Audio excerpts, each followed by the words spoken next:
A paz do Senhor, meus irmãos. Boa noite para todos.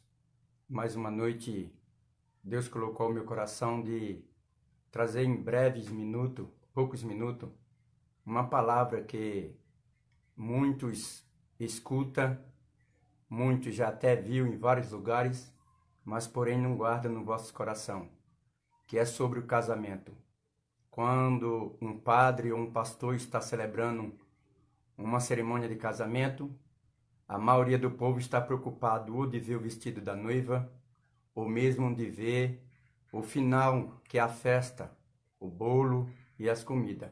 Mas poucos estão atentos para a palavra do ministro que está a ministrar.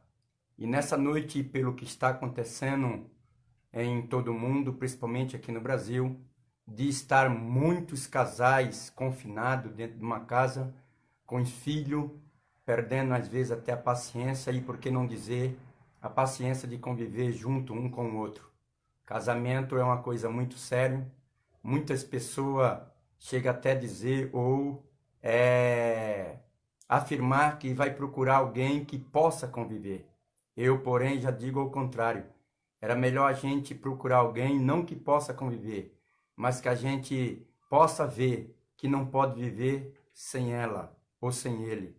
Então, em vez de procurar um casamento para se livrar de dentro de casa, ou mesmo para ter alguém para compartilhar a despesa, muitos ficam solteiro ou viúvo, se separam e procuram outro casamento por causa do aperto. Casamento não pode ser por escape, não é uma porta de escape. Casamento tem que ser algo muito importante, porque é para conviver para o resto da vida. Por isso que o escritor aos Hebreus, no capítulo de número 13, versículo de número 4, ele diz que o casamento é uma coisa honrosa diante de Deus e automaticamente diante de todos o ser humano. E nesta noite, Deus colocou no meu coração de falar um pouco sobre casamento. Eu sei que para muitos irmãos não tem sentido, mas para alguns vai servir essa live que eu estou fazendo nessa noite para falar de união em poucos minutos. Lembre-se, mais uma vez, que tem um ditado no mundo aí, vou achar minha cara metade. E eu, porém, eu vou lhe dizer uma coisa, que é a coisa mais difícil que tem é você achar alguém compatível com o seu jeito assim de viver. Mas o que é casamento, que eu vou estar dizendo daqui a pouco, é um ato que você aprende a viver para melhor, os dois viver para melhor. Então eu quero ler um texto aqui com a igreja. Desde já eu quero agradecer a sua presença, agradecer o seu carinho, agradecer a sua atenção e que Deus continue vos abençoando em tudo. Já tem muitas pessoas aqui entrando, quero dar a paz do Senhor a todos vocês. Me perdoe de eu não falar o nome daqueles que estão nos ajudando com a sua presença, pois eu não sei assimilar duas coisas, eu me perco em outra. Então, desde já, eu quero agradecer a todos vocês. Muito obrigado pela paciência que tem tido conosco. Se encontra a passagem que eu estou lendo, que eu vou ler, em João, capítulo de número 2, versículo de número 1 a seguir, que diz: E ao terceiro dia, fizeram-lhe uma borda em Caná da Galileia, e estava lá a mãe de Jesus, e foram também convidados Jesus e os seus discípulos para as bordas.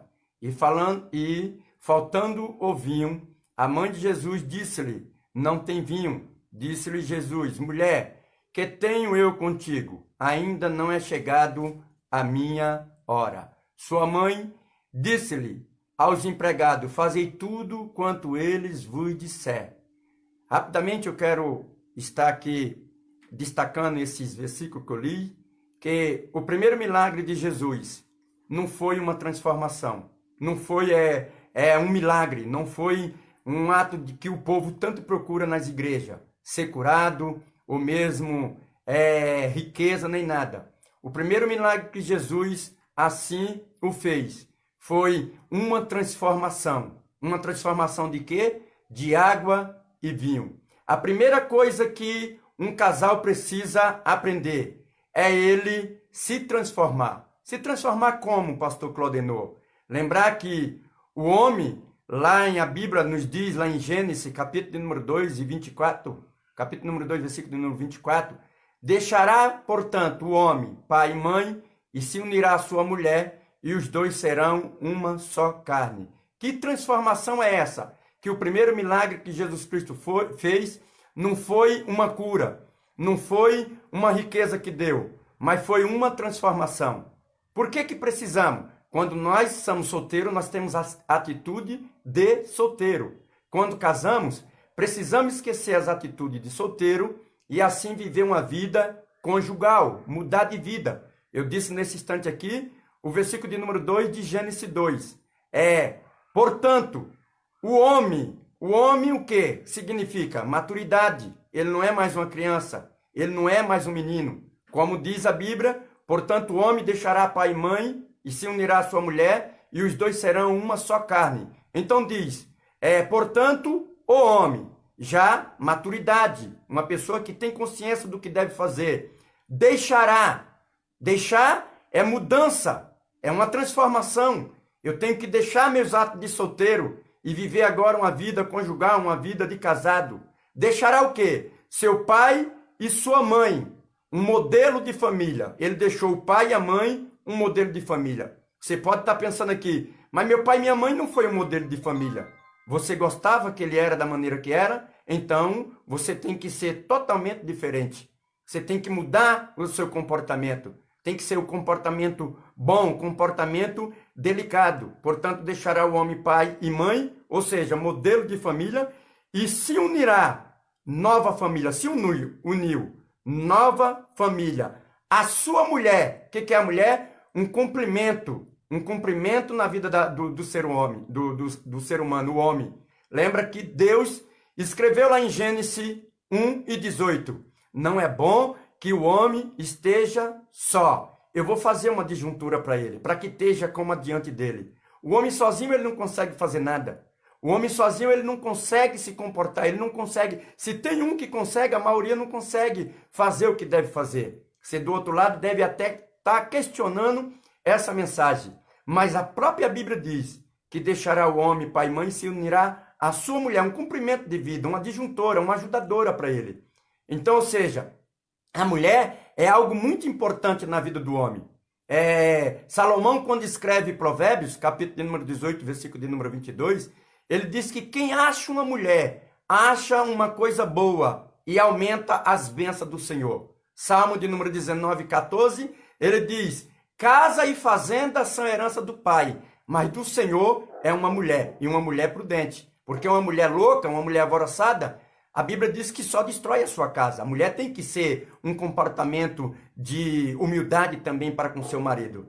Tanto é que Provérbios 14 diz isso aí. Uma mulher sábia edifica a sua casa, a tola com a própria mão a derruba. Provérbio 31, o rei Lemuel escreve, o versículo de número 10, que uma mulher prudente, ela vale muito mais do que rubim. Então, por sua vez, que o homem deixa pai e mãe e tem que se unir à sua mulher, e a sua mulher agora é um cumprimento na vida dele, a mulher tem que ser sábia, a mulher tem que ser inteligente, a mulher tem que ser uma dona de casa cuidadosa com o marido, como o marido também com a esposa, que a gente vai estar falando isso aqui em poucos minutos.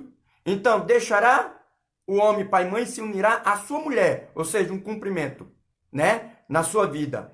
E se tornar um processo de aprendizagem, ou mesmo uma confiança, se tornará.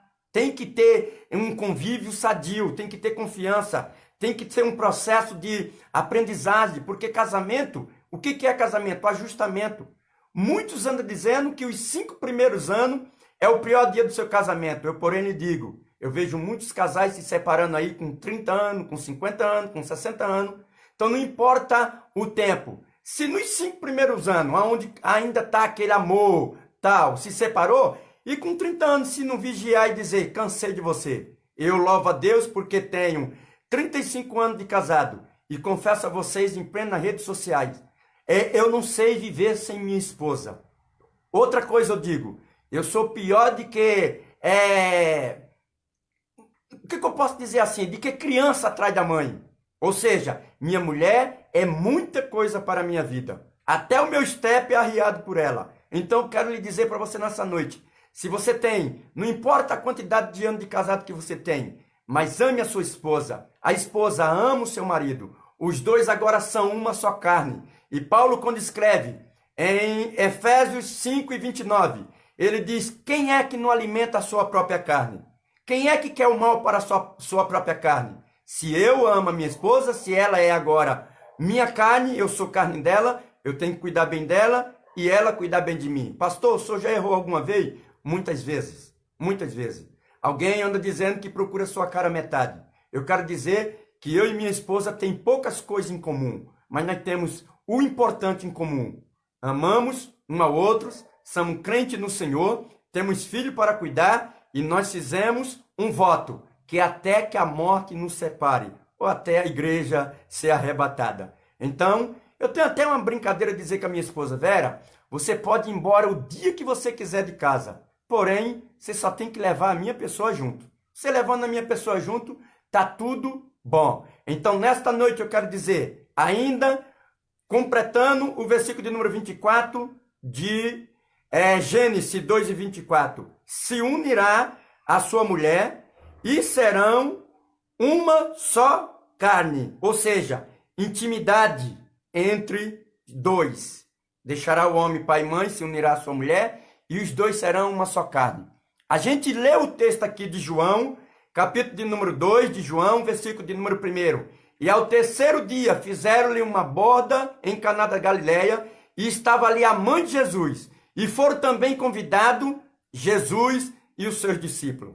Quando eu convido Jesus para o meu casamento,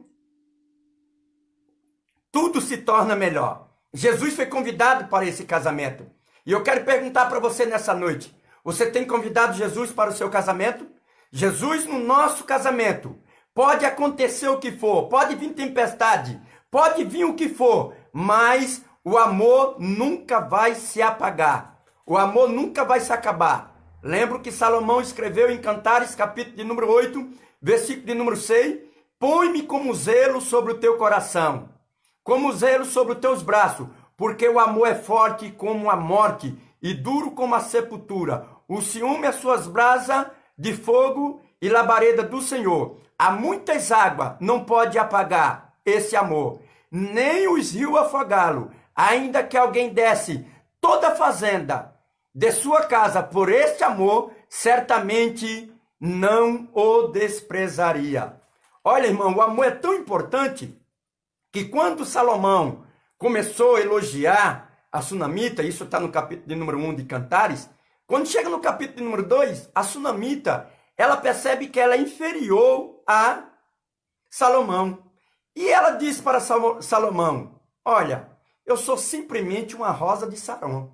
O que ela está dizendo? Eu sou uma mulher comum. Como eu, tem muitas aqui em Jerusalém.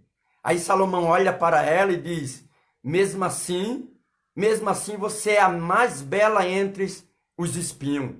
Ou seja, ela está dizendo: eu sou a rosa de Saron, um lírio dos vales. Eu sou comum, sou como outras mulheres. Salomão, ela quer se diminuir. Salomão agora acrescenta ela e diz: mesmo assim, você é a mais bela entre os espinhos. Não importa se você é simples, mas o meu amor faz de você ser grande.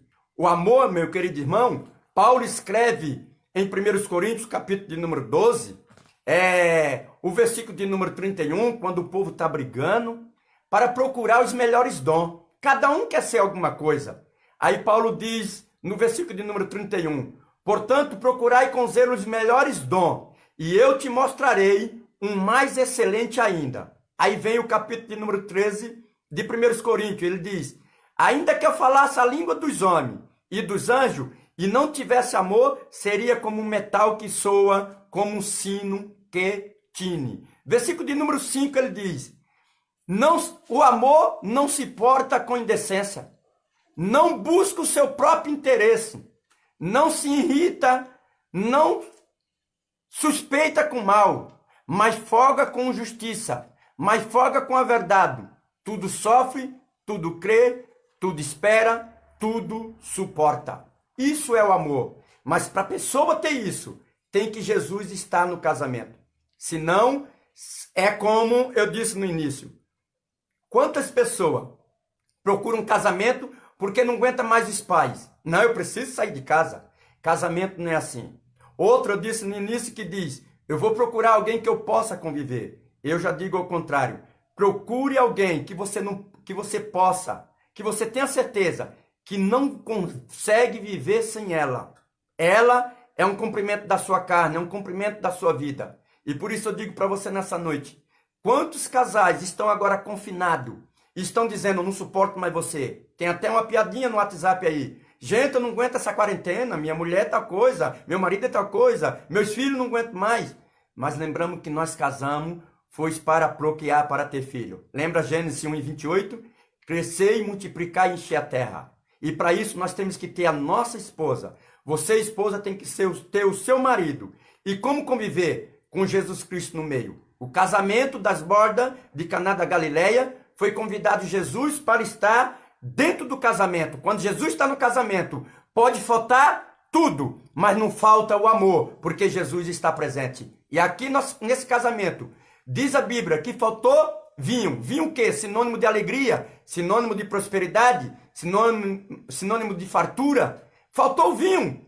Aí agora, quando a mãe de Jesus procurou Jesus, Jesus disse, não é chegado a minha hora ainda. Por que isso daí? Porque o que eu tenho que fazer, eu não posso esperar em Cristo. Ou seja, o que é que eu tenho que fazer? A minha parte como humano, cuidar da minha esposa, cuidar da minha família, cuidar de mim mesmo, amar como me ama a mim mesmo, eu amar a minha família. Quando Jesus Cristo vê que eu quero viver dessa maneira, aí agora chega a hora de Jesus Cristo. Jesus disse, não é chegada a minha hora ainda. A mãe dele disse para os discípulos, faz tudo quanto ele pedir. E o que Jesus Cristo pede? Que eu ame o próximo como a mim mesmo. Que eu trate o outro como eu quero ser tratado. Se você tem tratado a sua esposa, o seu marido e os seus filhos como você quer ser tratado, eu tenho certeza que Jesus Cristo está no teu casamento. Eu tenho certeza que você convidou Jesus para o seu casamento. E agora Jesus Cristo percebe que aquele milagre do vinho, só Ele pode fazer. Tem coisa no nosso casamento que é só Jesus que tem que fazer, mas eu dando lugar ao que Jesus Cristo vai fazer. E Jesus Cristo transformou a água em vinho. O primeiro milagre de Jesus não foi uma cura divina, não foi dar riqueza a alguém, mas foi uma transformação. Quando eu me transformo, principalmente para o bem, tudo vai dar certo. Então o que é casamento? É eu esquecer as atitudes de solteiro e viver um para o outro. Eu não tenho que estar alegre porque estou casado. Eu tenho que fazer minha esposa viver alegre porque está casada comigo e automaticamente eu também vou ser feliz. Eu faço ela feliz e automaticamente eu me vejo feliz. Isso que é casamento. Casamento não é o que mede força. Casamento é o que une força para vencer as batalhas da vida. Porque quando estamos casando, irmão, todo mundo até tira foto com uma caneca maravilhosa, com uma taça maravilhosa. Mas lembrando que vai chegar segunda-feira. Talvez não tenha uma taça maravilhosa para tomar seu suco, sua guaraná ou seu champanhe. Talvez vai ter um copinho de extrato de tomate só no seu armário.